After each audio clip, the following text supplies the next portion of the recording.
முருக பக்தர்கள் அனைவருக்கும் அடியனின் வணக்கம். சக்தியும் நானும். நம்ம இதுவரைக்கும் ஐயன் முருகனுடைய மந்திரங்கள், பாடல்கள் என பல விஷயத்தை ஒவ்வொரு பதிவிலும் பார்த்துக்கிட்டு வந்துட்டுருக்கோம் இல்லைங்களா? இதில் முதல் எடுத்ததும் சொல்லணும்னா கந்தசஷ்டி கவசம். கந்தசஷ்டி கவசத்துடைய அருமை பெருமைகள் எவ்வளவு முக்கியமானது, எவ்வளவு சக்தி வாய்ந்ததுங்கிறத நம்ம பதிவாகவே கொடுத்துருக்கோம். அதையும் நீங்கள் பார்த்துருப்பீங்க, உங்களுக்கும் தெரிஞ்சிருக்கும். அதுக்கடுத்து வேல்மாறல். வேல்மாறல்ங்கிறது ஐயனுடைய வேலை புகழ்ந்து பாடக்கூடிய இந்த வேல்மாறலானது எவ்வளவு சக்தி வாய்ந்தது, எவ்வளவு பலன் தரக்கூடியது அப்படிங்கிறதும் உங்களுக்கு தெரிஞ்சிருக்கும். நிறைய பேர் நம்மள நிறைய பேர் வேல்மாறலை பாராயணம் செஞ்சுக்கிட்டு தான் வந்துட்டுருக்கோம் இல்லைங்களா? இந்த வேல்மாறலை தனி பாடலாகவும் நான் பதிவாக கொடுத்துருப்பேன். ஒவ்வொரு பாடலுடைய விளக்கத்தோட ஷார்ட்ஸாகவும் நான் கொடுத்துருப்பேன். பார்க்காதவங்க பாருங்க. அடுத்து இந்த வரிசையில் இன்று நான் உங்களுக்கு கொடுக்க போகிற பதிவு பார்த்தீங்கன்னா மிகவும் சக்தி வாய்ந்த வேல்மாறலுக்கு நிகரான பலவிதமான பொருளை அள்ளி அள்ளி தரக்கூடிய, அதே மாதிரி நமக்கு தேவைகளை பூர்த்தி செய்யக்கூடிய, நம் வாழ்க்கையை மாற்றக்கூடிய ஒரு சக்தி வாய்ந்த ஒரு நூல் தான் நம்ம இன்று பதிவில் பார்க்க போகிறோம். வாங்க பதிவுக்குள்ளே போகலாம். இது வரைக்கும் நம்ம சேனலை சப்ஸ்கிரைப் பண்ணவங்க அனைவருக்குமே நன்றி. சப்ஸ்கிரைப் பண்ணாதவங்க சப்ஸ்கிரைப் பண்ணிக்கோங்க. அப்போ தான் நல்ல நல்ல பதிவுகள், பயனுள்ள பதிவுகள், நம் வாழ்க்கை தரத்தை மாற்றக்கூடிய நல்ல நல்ல பதிவுகள் நம் சேனலில் உங்களை தேடி வரும் என் மூலயமா. வாங்க பதிவுக்குள்ளே போகலாம். ஸ்கிப் பண்ணாமல் பாருங்கள். அப்போ தான் உங்களுக்கு இதனுடைய அருமை பெருமைகள் எல்லாமே உள்ளுணர்வோடு உணர முடியும். அதற்காக தான். சரி வாங்க. இந்த வேல்மாறலுக்கு நிகரா இருக்கக்கூடிய இன்னொரு நூல் அப்படின்னு பார்த்தீங்கன்னா வேல் விருத்தம். அருணகிரிநாதர் அருளிய வேல் விருத்தம். இந்த நூலை தான் நம்ம பார்க்க போகிறோம். இதில் என்ன பார்க்க போகிறோம் அப்படின்னு பார்த்தீங்கன்னா, முதல்ல வேல் விருத்தம்னா என்ன அப்படிங்கிறத நான் சொல்லிடுறேன். இந்த வேல் விருத்தம் அப்படிங்கிறது இந்த சிற்றிலக்கிய வகையில் ஒன்றா தான் கருதப்படுது. இந்த வேல் விருத்தத்தில் 10 பாடல்கள் இருக்குங்க. 10 பாடல்கள், 10 பாடல்களும் முத்தான பாடல்கள். பல பல கருத்துக்களை, செல்வங்களை, நம் தேவைகளை பூர்த்தி அளிக்கும் அளவிற்கு அள்ளி அள்ளி தரக்கூடிய நிறைய விஷயங்களை கொண்டிருக்க பாடல்கள் தான் இந்த வேல் விருத்தம். இந்த அருணகிரிநாதர் அருளிய வேல் விருத்தமும் வேலுடைய சிறப்பை கூறுவதாக தான் அமைஞ்சிருக்கு. அதாவது வேலேந்தி போரிட்டு வெற்றி பெற்ற அரசன் மன்னனின் பெருமையும் அதற்கு காரணமாக இருந்த அந்த வேலின் சிறப்பையும் கூறுவதாக அமைகிறது தான் இந்த வேல் விருத்தம். இந்த வேல் விருத்தத்தில் ஐயன் முருகனுடைய வேலை சிறப்பித்து கூறுவதோடு ஐயன் முருகனுடைய சிறப்பும் அவ்வளவு அழகாக தெளிவாக அருணகிரிநாதர் அள்ளி கொடுத்துருப்பாருங்க. இதில் இந்த வேல்மாறல் சாதாரணமாக சொல்லணும் அப்படின்னா, எப்படி நம்ம கந்தசஷ்டி கவசம் ஒரு தீய செயல்களுக்கு, தீய சக்திக்கு எதிராக நின்று ஒரு கேடயம் மாதிரி நம்மை காக்கும் அப்படின்னு நம்ம நம்புகிறோமோ, அதற்கு நிகரான, அதற்கு மேலும் பலன் தரக்கூடிய சக்தி வாய்ந்த ஒரு விஷயமா இருக்கிறது தான் இந்த வேல் விருத்தம். இது நிறைய பேருக்கு தெரிய வாய்ப்பில்லை. ஆமாங்க, இந்த வேல் விருத்தத்தில் இருக்கிற ஒவ்வொரு வரிகளும் அவ்வளவு கனமான சக்தியை கொண்டதாக இருக்குங்க. ரொம்பவே சக்தி வாய்ந்த ஒரு பாடல் இந்த வேல் விருத்தம். எப்படி வேல்மாறல் நம் தேவைகளை பூர்த்தி செய்ய வல்லதோ, அதே மாதிரி வேல் விருத்தமும் நம் தேவைகளை பூர்த்தி செய்ய வல்லதாங்க அமைஞ்சிருக்கு. இந்த வரிசையில் இன்று நான் உங்களுக்கு இந்த வேல் விருத்தத்தில் 2வது பாடலில் இருக்க சில வரிகள் மட்டும்தான் கொடுக்க போகிறேன். என்ன அப்படின்னு பார்த்தீங்கன்னா, நான் ஏற்கனவே உங்களுக்கு வேல்மாறலையும் சொல்லியிருப்பேன். முழுமையாக வேல்மாறலை பாராயணம் செய்ய முடியாதவங்க 64 பாடல்கள் இருக்கும் வேல்மாறல்ல. இந்த 64 பாடலையும் என்னால் பாராயணம் செய்ய முடியாதுங்க அப்படிங்கிறவங்க அவங்களுக்கு தேவைக்கு ஏற்ற மாதிரி 4 வரிகளை மட்டும் சில குறிப்பிட்ட எண்ணிக்கையில் பாராயணம் செஞ்சுக்கலாம் அப்படின்னு ஒரு தனி பதிவே கொடுத்துருப்பேன். அதற்காகத்தான் அந்த 4 வரிகளுடைய விளக்கங்களை தனித்தனியாகவே கொடுத்துருப்பேன். உங்கள் தேவைக்கு ஏற்ற மாதிரி பயன்படுத்திக்கோங்க அப்படின்னு சொல்லியிருப்பேன். அந்த வகையில் தாங்க இன்று நான் வேல்மாறலில் எப்படி சொன்னனோ அதே மாதிரி இந்த வேல் விருத்தத்துலேயும் நான் உங்களுக்கு தேவையான, உங்கள் தேவையை பூர்த்தி செய்யக்கூடிய வரிகளை மட்டும் விளக்கத்தோடு தரலான்னு இருக்கங்க. இது உங்களுக்கு கண்டிப்பாக பயனுள்ளதாக இருக்கும். அதனால தான் இந்த பதிவை நான் உங்களுக்கு கொடுக்க போகிறேன். சரி, இன்று நான் உங்களுக்கு கொடுக்க போகிறது வந்து 2வது பாடலில் இருக்க சில வரிகள் என்னென்னு பார்க்கலாம். அதற்கு முன்னாடி இந்த வரிகளை நீங்கள் பாராயணம் செய்கிறது மூலிமா உங்களுக்கு என்ன பலன் கிடைக்கும் அப்படிங்கிறத நான் முதல்ல சொல்கிறேன். சரிங்களா? இப்போ உங்களுக்கு நான் கொடுக்க போகிற இந்த வரிகளில் ஐயன் முருகனை பெருமையாக சொல்கிறதுக்கு முன்னாடி அவர் வந்து எப்படிப்பட்ட ஒருத்தவங்களுடைய மகன் அப்படிங்கிறத பெருமையாக சொல்லி அவருடைய கையில் இருக்கிற வேலை இப்படிப்பட்ட பெருமைக்குரிய சிறப்புக்குரிய ஒருத்தவங்களுடைய மகன் இவனுடைய கையில் இருக்கும் வேல் வந்து இவங்க கொடுத்தது, இந்த வேலுக்கு இவ்வளவு சிறப்பு இருக்கு அப்படின்னு அந்த வேலின் சிறப்பையும் ஐயன் முருகனுடைய சிறப்பையும், அதை மட்டும் இல்லாமல் அவங்களுடைய தாய் தந்தையரை பற்றிய சிறப்புமே இந்த வரிகளில் ஒட்டு மொத்தமாக வந்துடுதுங்க. மிகவும் சக்தி வாய்ந்த வரிகளாக இது வந்து இருக்கு. இந்த வரிகளை நீங்கள் பாராயணம் செய்கிறது மூலயமா முதல் விஷயமா நடக்கிறது என்னன்னு பார்த்தீங்கன்னா, ஐயன் முருகனுடைய அருள் மட்டும் இல்லைங்க, ஐயன் முருகனுடைய அருள் அதே மாதிரி சக்தி சிவம் இருவருடைய அருளும், அதாவது 3 பேரும் அம்மை அப்பன் முருகன் இந்த 3 பேருடைய அருளும் உங்களுக்கு கண்டிப்பாக கிடைக்கும். அந்த அளவுக்கு சக்தி வாய்ந்த வரிகளாக தான் இது இருக்குது. அதனால் எப்படி வந்து ஐயன் முருகன் வந்து தேவையை பூர்த்தி செய்வார், நம்ம என்ன கேட்டாலும் நம் தேவையை பூர்த்தி செய்வார் அப்படிங்கிறது எந்த அளவுக்கு நிதர்சனமான உண்மையோ அதே அளவுக்கு நிதர்சனமான உண்மைதான் ஐயன் சிவபெருமான், அப்பன் சிவபெருமான் அவருடைய அடியாருக்கு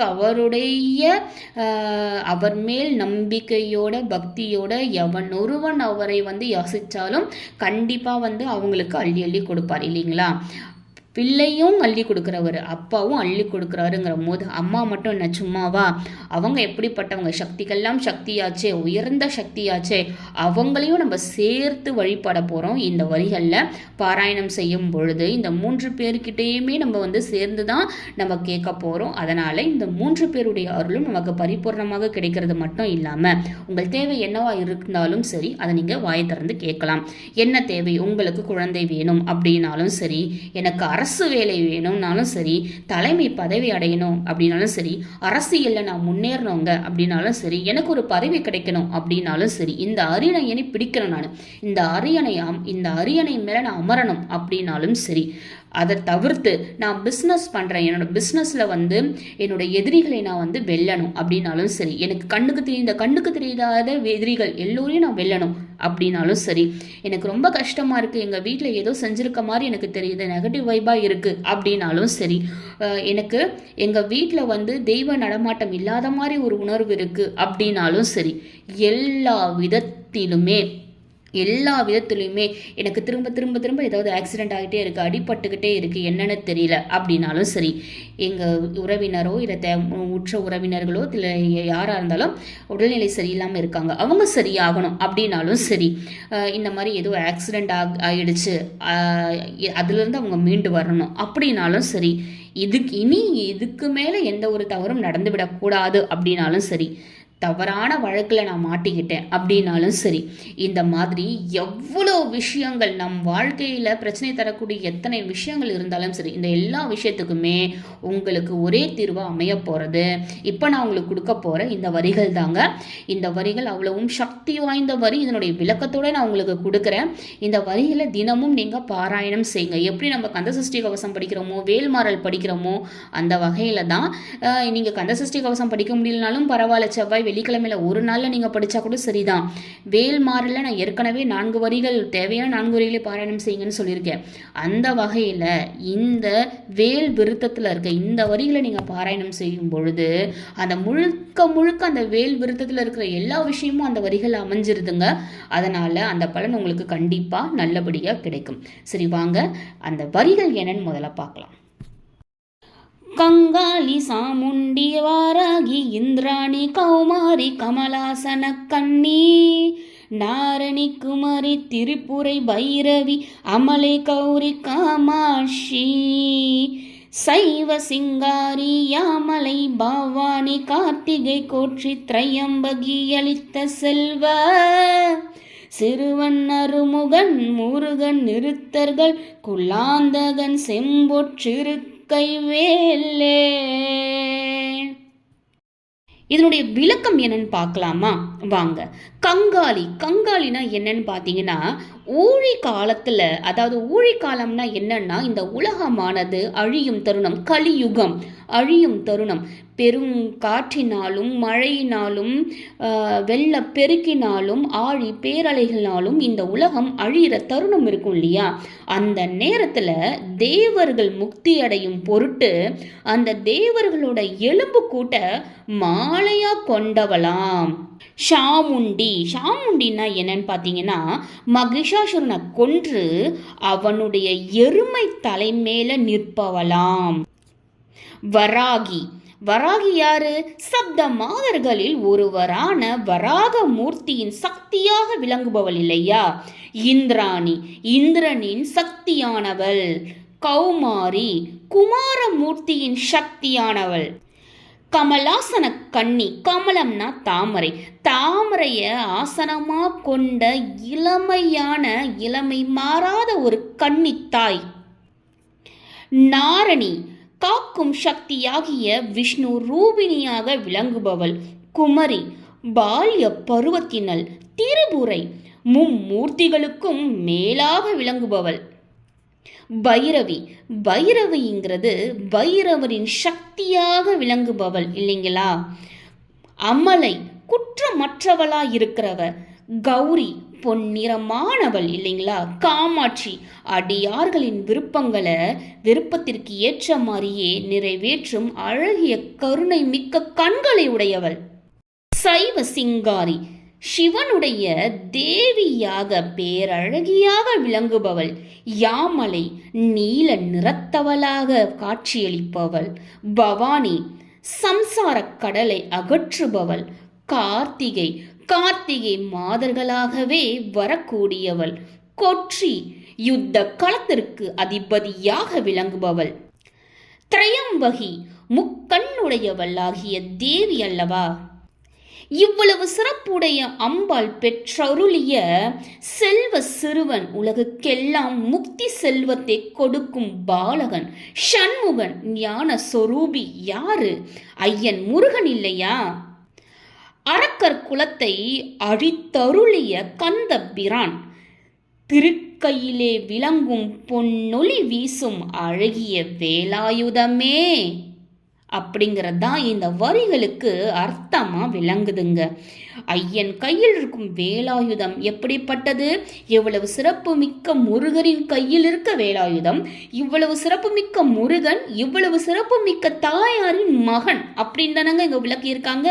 அவ்வளவு சிறப்பு மிக்கது. சாதாரணமா ஒரு பொருள் மற்ற பொருளை அழிக்க வேண்டும் அப்படின்னா அவர்களுக்கிடையே ஒரு பகைமை இருக்கணும் இல்லைங்களா.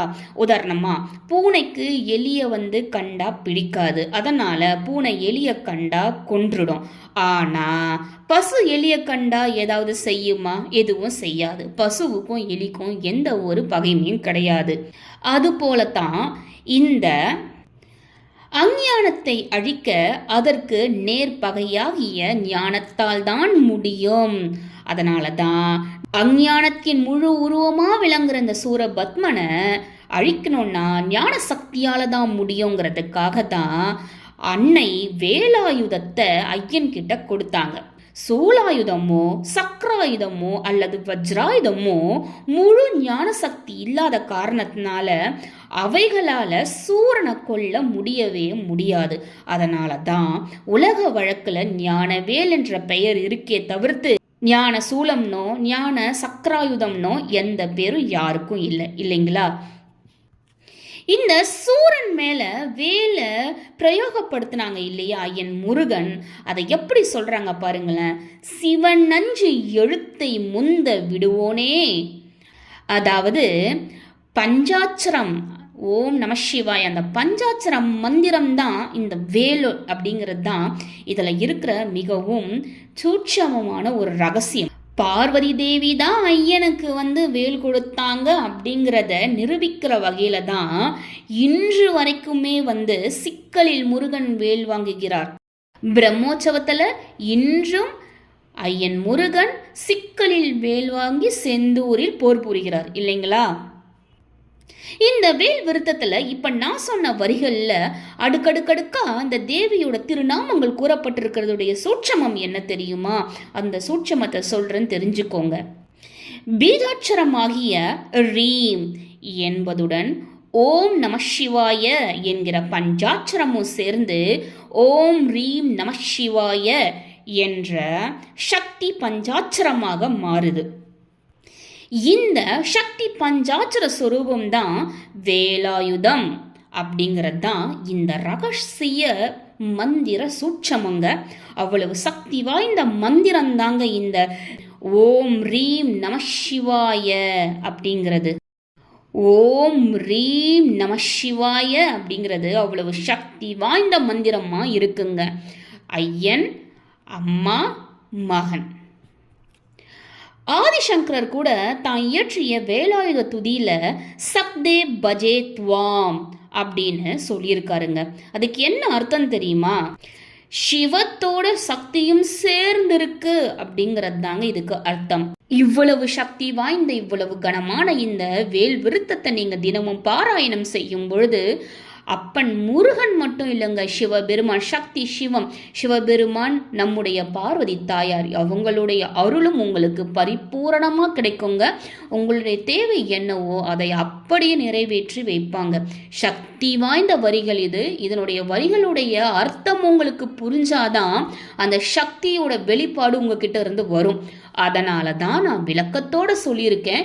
இப்போ நீங்கள் அந்த வரிகளை படிக்கும் பொழுது, பாராயணம் செய்யும் பொழுது உங்களுடைய மனமானது அதனுடைய அர்த்தம் புரிஞ்சிருக்குங்கிறதுனால அதீத சக்தியோட வெளிப்பாடோட உங்களுக்கு அந்த வரிகளை பாராயணம் செய்ய வழி வகுக்கும் இல்லைங்களா?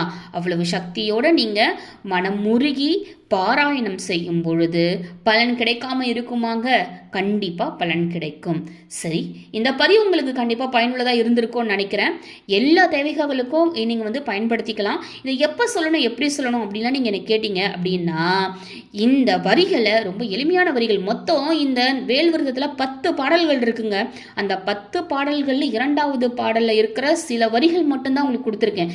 கனமான வரிகள், நல்ல சக்தி வாய்ந்த கனமான வரிகளை மட்டும்தான் நான் உங்களுக்கு கொடுத்துருக்கேன். இந்த வரிகளை பாராயணம் பண்ணுறதுங்கிறது மிகவும் எளிமையானது. ஒரு முறை 2 முறை நீங்கள் பார்த்து பாராயணம் செய்தால் கூட அடுத்த நாட்களில் நீங்கள் பார்க்காமல் பாராயணம் செய்ய உங்களால் முடியும். அதனால் தினமும் நீங்கள் ஐயன் முருகன் முன்னாடி, உங்கள் வீட்டில் முருகர் படமோ சிலையோ இருக்குங்கிற பட்சத்தில் முன்னாடி அமர்ந்து எப்பயுமே நீங்கள் அவருக்கு கண்டிப்பாக விளக்கு ஏற்றுவீங்க. ஐயன் முருகனுடைய சிலையோ படமோ உங்கள் வீட்டில் இருக்குன்னா கண்டிப்பாக அவருக்கு ஒரு விளக்கு ஏற்றுவீங்க இல்லையா? ஒன்றும் பிரச்சனை இல்லை. நீங்கள் அதே விளக்கையே நீங்கள் ஏற்றிக்கலாம். வத்தி ஏற்றி நீங்கள் எப்படி வேல்மாரெல்லாம் படிக்கிறீங்களோ அந்த வரிசையில் இந்த வரிகளையும் சேர்த்துக்கோங்க. நல்ல பலன் கிடைக்கும், கண்டிப்பாக பலன் கிடைக்கும். இந்த வரிகளை நீங்கள் பாராயணம் செய்கிறது 9 முறை பாராயணம் செய்யுங்க. 9 முறை பாராயணம் செஞ்சுட்டு உங்களுடைய வேண்டுதலை வைங்க. இவ்வளவு சிறப்புமிக்க வேலை கொண்ட வேலாயுதமே அப்படின்ட்டு நம்ம வேலையும் இந்த இடத்துல வந்து முதன்மையாக வைத்து தான் இந்த கோரிக்கையை நம்ம வைக்கிறோம். அதனால் அந்த வேலானது உங்கள் வீட்டில் இருக்குது அப்படிங்கிற பட்சத்தில் எப்படி வேலை வச்சு நம்ம வேல்மாறல் படிக்கிறோமோ அதே மாதிரி தான் அந்த வேல் விருத்தமோ நம்ம வேலை வச்சு படிக்கும் பொழுது அதனுடைய பலன் அதீதமாக இருக்குங்க. நான் ஏற்கனவே சொன்ன மாதிரி சிறிய வேல் இருக்குது அப்படின்னா உங்கள் கையில் வச்சுக்கிட்டு இந்த வரிகளை பாராயணம் செய்யுங்க. அதே மாதிரி நீங்கள் ட்ரெயினில் போகிறீங்க, வேலைக்கு போகிறீங்க, சும்மா பஸ்ஸில் போகிறீங்க, காரில் போகிறீங்க, எப்போ போகும்பொழுதும் சரி, சும்மா நீங்கள் வந்து இருக்கிற நேரத்தில் இந்த வரிகளை நீங்கள் உங்களுடைய வேல், ஆல்ரெடி நான் வந்து பேக்கெட் வேல் வச்சுக்கோங்க நான் சொல்லியிருப்பேன், சிறிய வேல் அந்த மாதிரி உங்ககிட்ட இருக்குங்கிற பட்சத்தில் அந்த வேலை கையில் வச்சுக்கிட்டே நீங்கள் இந்த வரிகளை பாராயணம் செய்யலாம். சில பேர் வந்து வேலை வந்து டாலராகவே போட்டிருப்பீங்க, இல்லை கையில் போட்டிருப்பீங்க, மோதிரமாக போட்டிருப்பீங்க, யாருக்கிட்டலாம் எப்படி வேல் இருந்தாலும் சரி அந்த வேலை உங்கள் கையில் பிடிச்சுக்கிட்டு நீங்கள் இந்த வேல் விருத்தத்தோட வரிகளை பாராயணம் செஞ்சு பழகிக்கோங்க. கண்டிப்பாக இது நல்ல ஒரு மாற்றத்தை தரும். அதை நீங்கள் கண்கூடாக பார்க்கலாம். நல்ல மாற்றம் தரும். அதே மாதிரி உங்களுடைய வாழ்க்கை தரமானது மாறும். கெட்ட விஷயம், பில்லி சூனியம் எதுவாக வேணால் இருக்கட்டும்ங்க, எந்த தவறான விஷயம் இருந்தாலும் சரி இந்த வரிகளை நீங்கள் சொல்லும் பொழுது உங்கள் கிட்ட கூட அது நெருங்காதுங்க. நீங்கள் இந்த வரிகளை சொல்லும் பொழுது யோசிச்சு பாருங்களேன், வேல்மாறல் படிக்கும் போது வேல், மயில், சேவல்னு 3மே வந்து நமக்கு பாதுகாப்பாக நிற்கும் நான் சொல்லியிருக்கேன் இல்லைங்களா? அதே மாதிரி இந்த வேல் விருத்தத்தை படிக்கும் பொழுது நீங்களே யோசிச்சு பாருங்கள். இந்த வரிகளை வந்து நீங்கள் பாராயணம் செய்யும் பொழுது யாரெல்லாம் உங்களுக்கு துணையாக வந்து நிற்பாங்கன்னு யோசிச்சு பாருங்க பார்க்கலாம். நீங்கள் சொல்கிற வச்சிருக்க வேலவன், அவங்களுடைய தாய் தந்தை எல்லோருமே உங்களுக்கு பாதுகாப்பாக வந்து அமருவாங்க. அதனால் நேரத்துலையும் நீங்கள் இதை பாராயணம் செய்யலாம். இதுக்கு நேரங்கிறதெல்லாம் கிடையாது. நீங்கள் பயபக்தியோட வேண்டுதலை வச்சு செய்ய போகிறீங்கன்னா காலையில் எப்பயுமே நான் சொல்கிற மாதிரி பிரம்ம முகூர்த்தத்தில் ஐயனுக்கு நீங்கள் எப்பயுமே பூஜை செய்கிற நேரத்தில் இந்த வரிகளையும் உங்களுடைய வழிபாட்டில் சேர்த்துக்கோங்க. மாலை நேரத்துலையும் நீங்கள் வந்து இந்த வேல் விருத்தத்தை பாராயணம் செய்யலாம். செவ்வாய் வெள்ளிக்கிழமையில் கண்டிப்பாக இந்த வேல் விருத்த வரிகளை பாராயணம் செய்கிறத பழக்கமாக வச்சுக்கோங்க. இந்த பதிவு கண்டிப்பாக உங்களுக்கு பயனுள்ளதாக இருக்குங்கிற பட்சத்தில் உங்களோட நண்பர்களுக்கு, உறவினர்களுக்குன்னு யாரெல்லாம் பயன்பெறணும் நீங்கள் நினைக்கிறீங்களோ அவங்களுக்கெல்லாம் ஷேர் பண்ணுங்கள். ஒரு நல்ல விஷயம் 10 பேருக்கு போய் சேர்ந்து நல்லபடியாக அவங்க முன்னேறது நமக்கும் நல்லது தானங்க, நமக்கும் மகிழ்ச்சி தானங்க தரும். அதனுடைய பலன் நமக்கும் கிடைக்குங்க. அதனால் நீங்கள் தாராளமாக இதை ஷேர் பண்ணலாம். ஷேர் பண்ணி அவங்களும் பயன்பெற மாதிரி செய்யுங்க. லைக் கொடுங்க. லைக் கொடுக்கும் போது கண்டிப்பாக இந்த பதிவானது நிறைய பேருக்கு போய் சேரும். அந்த வகையில் அந்த ஒரு பலனும் உங்களுக்கு தான் கிடைக்க போகுது. அதே மாதிரி இந்த பதிவை முழுசாக பார்த்தவங்க அனைவருக்குமே நன்றி. இது வரைக்கும் நம்ம சேனலை சப்ஸ்கிரைப் பண்ண எல்லோருக்குமே மிக்க நன்றி. சப்ஸ்கிரைப் பண்ணாதவங்க சப்ஸ்கிரைப் பண்ணி வச்சுக்கோங்க. கண்டிப்பாக பலனுள்ளதாக இருக்கும். மிக்க நன்றி. ஓம் முருகா.